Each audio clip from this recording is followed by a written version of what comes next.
What about second breakfast? Time for second breakfast. What's up, everybody? Monster from Breakdowns for Breakfast here with another second breakfast. Another concert review second breakfast. So, as we have seen in the past, Monster will go to see just about anybody in concert. And if it turns out Mrs. Monster and one of the baby monsters also like these bands, it can be a family affair.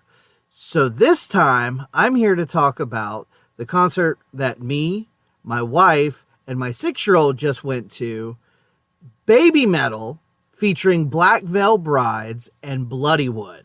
Now, this was on June 20th, so I'm recording this July 1st.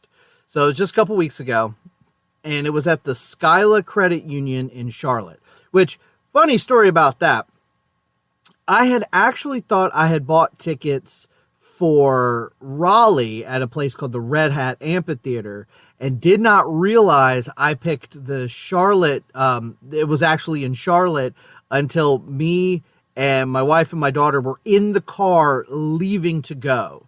And I was like, she was like, Red Hat, right? And I said, yeah. And then I pulled up the tickets and I was like, nah. And so got a little bit worried because we had to drive to Charlotte on a Friday, and I think I have made it very clear in my videos and my rantings that Charlotte traffic sucks, like real bad sucks. And if it's on the weekend around 4, 5, or 6, it sucks even harder. So thankfully, the Skylight Credit Union, though, is sort of like you don't have to go down into Uptown to get to it. So it's much easier to get in and out, and you don't have to stress so much. So that was nice. A little bit about this particular location before I get into the show. So we have this little area in Charlotte called the NC Music Factory, and it's really cool because it's essentially like a hub of restaurants and clubs and bars. And as far as the music part goes, there's like 3 separate venues. So you've got Skyla Credit Union Amphitheater, which is like one of those big ones that holds like, it's not the great big ones that hold like 20, 30,000 people. It's the smaller ones that are more in the 5 to 10 range. But before you get there, like if you're walking up the sidewalk, you'll pass the Fillmore, which is one of the bigger, nicer venues in North Carolina. I've played there a couple of times. They get a lot of big tours that come through there. Matter of fact, that 20 Years of Tears tour that me and Danger went to last year with Thursday and Hawthorne Heights and a couple more, that was there at the Fillmore. But then they also have a tiny venue attached to the Fillmore that probably holds maybe 400 or 500 people. Is called the Underground. And the Underground is where I saw Issues with Polyphia and Sleep Token back in 2019. It's a really cool venue too. It's just much smaller. So they've got 3 different like levels of venue depending on the size of the acts they have coming through. So, but this was at the amphitheater. This is at like the biggest part of it. And so we got there with plenty of time to spare, no rush. Actually, so we got there, we just got lawn seats because it's a smaller amphitheater. The lawn is just perfectly straight on to the crowd, the stage, because it sort of like dips down. So if you've ever been to an amphitheater, you know how that goes. And since it's a smaller space, it's really not bad. Even up until BabyMetal, the headliner, my 6-year-old could pretty much see the stage just standing there. During certain songs and certain times we did pick her up, obviously. But so anyway, get there with plenty of time. My first thing to do, my wife takes my daughter to the restroom, and as they go by, they've got all the merch set up. And so she was sending me pictures of the merch, and I tell you, I mean, again, I understand Metallica had like 80,000 people. I get it. But I stood in line for maybe 15 minutes to buy 3 t-shirts. Yes, I know. Concert t-shirts are the most overpriced thing in the world, and I bought 3. I understand that I am part of the problem. But look, I'm a fan of all 3 of these bands. So again, it's Bloodywood is the opener, and then Black Veil Brides, and then BabyMetal. So because my daughter is 6, it's kind of hard to buy her shirts, Obviously, I could buy her a small or medium. She'd grow into it. But she wanted a poster. So I got her a poster, and then I got her a little keychain, a little BabyMetal poster and keychain. The Black Veil Bride shirt I bought, I told my wife it was for her and I to split. That was our...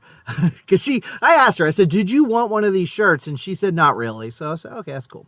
Out of the merch...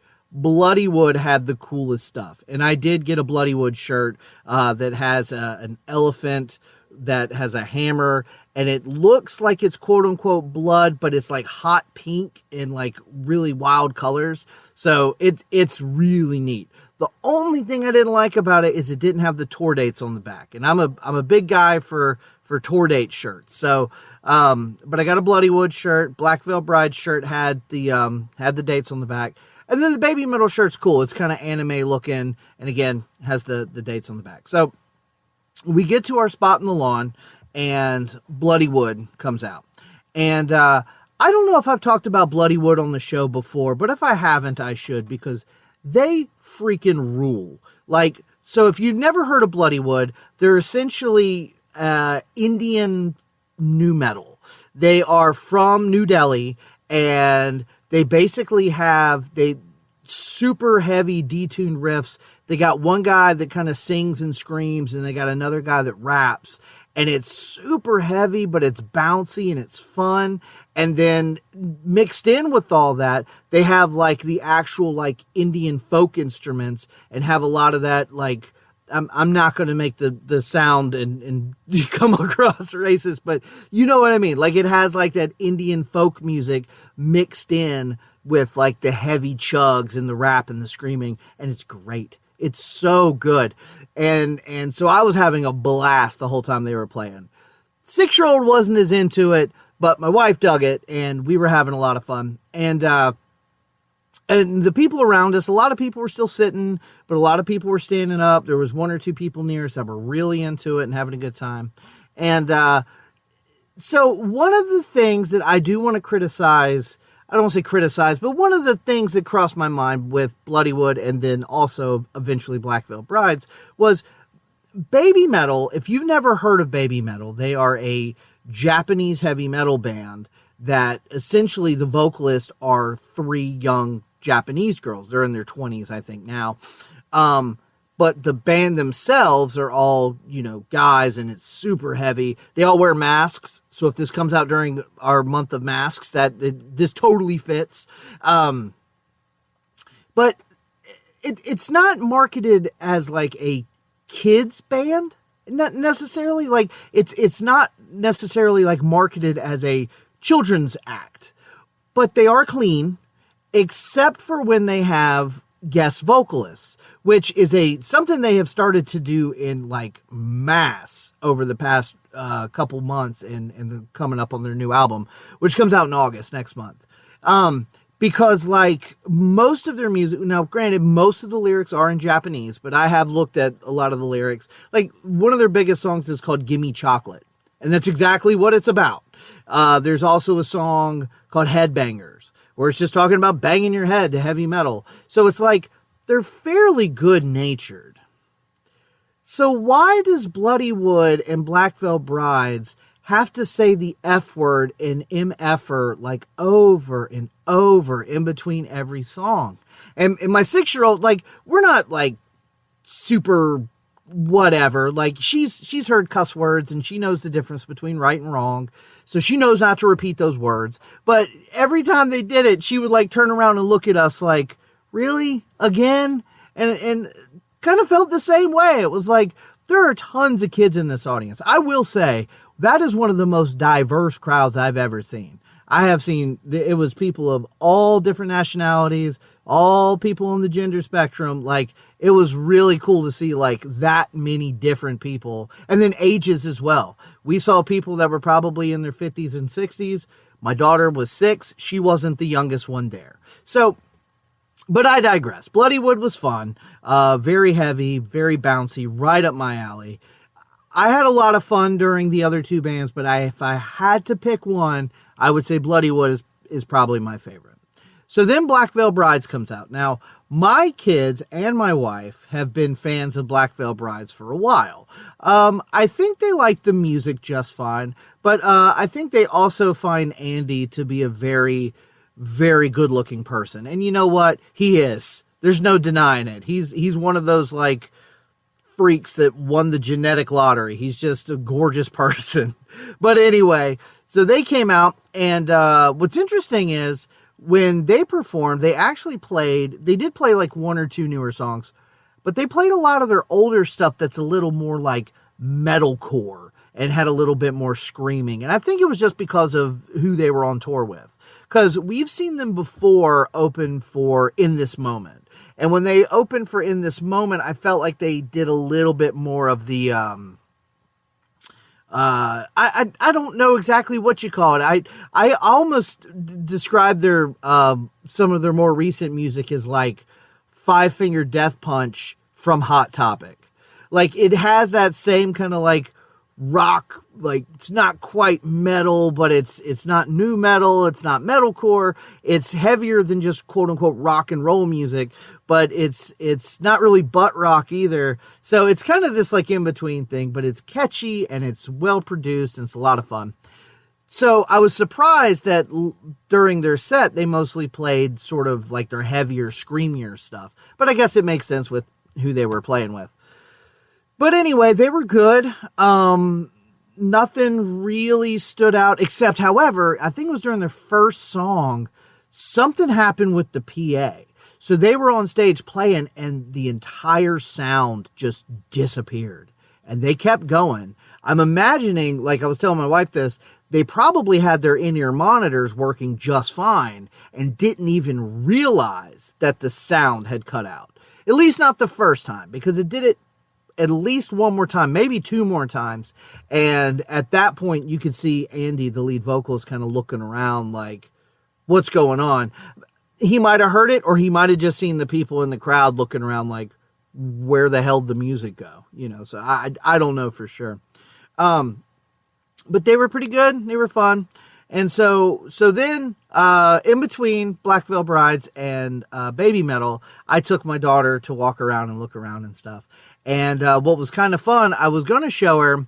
So when I played at the Fillmore, if you come out of the back of the Fillmore, you can actually, it butts up against the back of the amphitheater. So when I played there, I would kind of come out, and I've walked out onto that stage a couple times. Never played at the amphitheater, but I did play at the Fillmore a few times. And so I was kind of walking around back there and stuff. So I was just taking her to see that.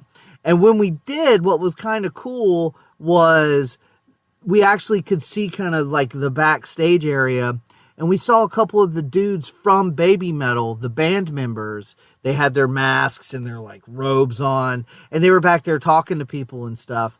Now we couldn't get back there. There was security and stuff, but we could see them. And I was showing her, and she thought it was pretty cool.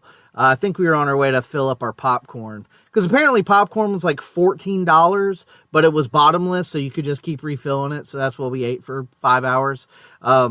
I want to say Mountain Dews were like $8 or $9. I mean, these prices are just kind of bonkers. But anyway, so we get back over to our seats, and BabyMetal is, I say seats. We get back to the grass, and BabyMetal starts, and it's really good. Like, they've got a great big screen that's showing all kinds of cool animation and stuff.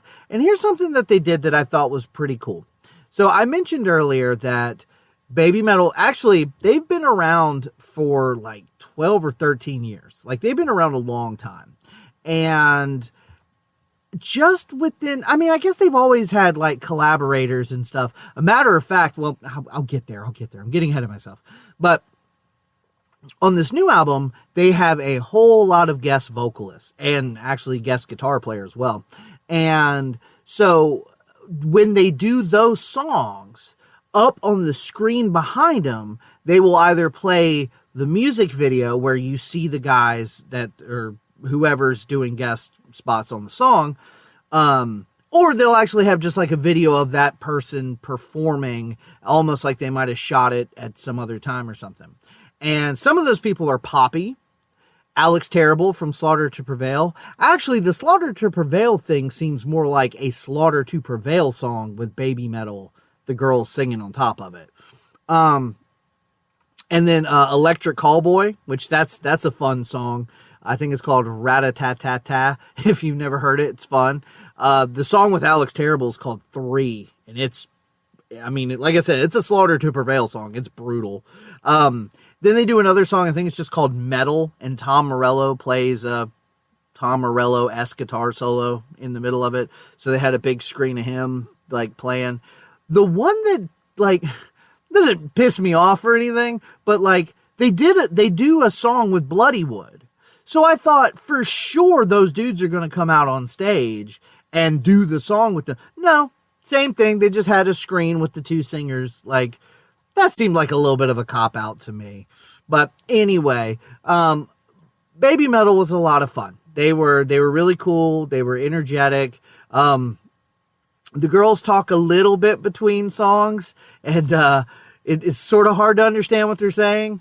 I will say what was fun, though, was they did one of those things where they told the whole crowd to get down, and then when the song kicked in, everybody jumped up, and that was kind of fun. They did do the encore thing where they left the stage and then, you know, waited a few beats and came back and did 2 or 3 more. And what was funny about that is we saw people leaving. Now, granted, maybe they knew that was like an encore and they knew more songs were coming, but I'm wondering if that's like a lost thing, because it like used to be like, you can usually, if you know a band's catalog well enough, you probably know if there's a big song they haven't played yet, you know? So I feel like the encore thing, not that it's like not cool, but just sort of like, I don't know, you know? But anyway, I digress. They came back and did a few songs. And what was kind of funny was, and I proved myself right later, was one of the songs they played, I said, this sounds like Dragon Force. And the guys up there on stage are playing it. And I mean, they're shredding and it's great. And I'm like, damn, I swear that sounds like Dragon Force. So sure enough, a couple days later, we're in the car. The girls want to listen to BabyMetal. And for the record, my 3-year-old also loves BabyMetal. Like, she will request it by name. It's very funny that they're both so into it. So, but anyway, yeah, they do a song with Sam Totten, I think, and Herman Lee from Dragon Force. They wrote the music and play guitars on it. And it's like, it's so neat that, you know, BabyMetal, for as maybe kid-friendly as it appears, does have a lot of cred in that way. So, BabyMetal does their thing, and the show's over, and we didn't hit a ton of traffic. It was pretty easy to get in and out. We had a great time. Unfortunately, or fortunately, depending on how you look at it, nothing super crazy happened. Everything went pretty smooth. We had a good time. I had a great time. The girls had a great time. It was a wonderful trip. So I'm just curious if any of you guys watching this or listening to this, have you ever seen BabyMetal or Black Veil Brides or Bloodywood? If you have not, all 3 bands are worth seeing live if you get the opportunity to. But for me, and the new metal monster's heart, Bloodywood is right up my alley. Those guys. Speaking of which, as we were leaving, a couple of the guys from Bloodywood were actually like, they're behind the gate, like where the buses are, but like people were walking by and they were just standing there smoking a cigarette or whatever. And I saw a couple people stop and kind of talk to them. And I got the impression that they were tired. They weren't really in the mood to like hang out, you know, like one of the guys, he yelled, he's like, "Hey, do you guys got a Sharpie?" And they're both like, "No, we're trying to take a break." You know, it's like, I wasn't going to bother them. Like, a lot of times I will. A lot of times I will run straight to them and be like, "Hey, sign my shit," you know, whatever. But I was just like, nah, let's just keep going. Anyway, if you haven't seen these bands, I highly recommend it. BabyMetal was a ton of fun. A lot of energy there. And one final piece that I thought was really funny. The day of the concert, I got on my Facebook, and you know how Facebook memories will pop up. I had a memory from 11 years ago, where I made a Facebook post that said, hey, I just found this new band that I really like. This is pretty crazy, but I think it's killer. And it was Gimme Chocolate by BabyMetal. And I even shared a second music video too, because I was like so into it. 11 years ago to the date that we went and saw them in concert. So I thought that was a funny little coinky dink. But anyway, if you went to this tour, or if you've seen any of these bands live, or if you have any more questions about their performances or whatever, I didn't want to read the set list because 3 bands, and to be honest with you, I can't even pronounce half of BabyMetal's song titles, so I wasn't going to try. But yeah, let me know. Send us an email, breakdownsbreakfast@gmail.com, Facebook, Instagram, X. You know how to find us, and hope you have a great day.